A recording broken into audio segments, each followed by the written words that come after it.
جب حضرت نوح اپنے امتیوں کو لے کر کشتی میں بیٹھے تو انہیں کشتی میں ایک بوڑھا نظر آیا۔ اسے کوئی پہچانتا بھی نہیں تھا۔ آپ نے ہر چیز کا جوڑا جوڑا کشتی میں بٹھایا تھا مگر وہ اکیلا تھا۔ لوگوں نے اسے پکڑ لیا۔ وہ حضرت نوح سے پوچھنے لگے کہ یہ بوڑھا کون ہے؟ حضرت نوح نے اس سے پوچھا، بتاؤ تم کون ہو؟ وہ کہنے لگا، جی میں شیطان ہوں۔ آپ نے سن کر فرمایا، تو اتنا چلاک بدماش ہے کہ کشتی میں آ گیا۔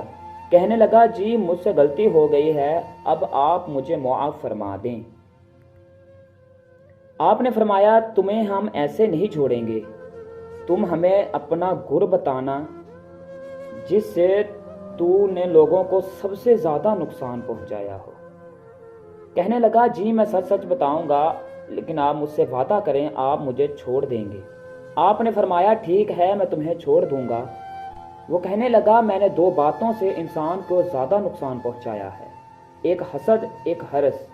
وہ کہنے لگا کہ حسد ایک ایسی چیز ہے کہ میں خود اس کی وجہ سے برباد ہوا، اور حرص وہ چیز ہے جس کی وجہ سے آدم کو جنت سے زمین پر اتار دیا گیا۔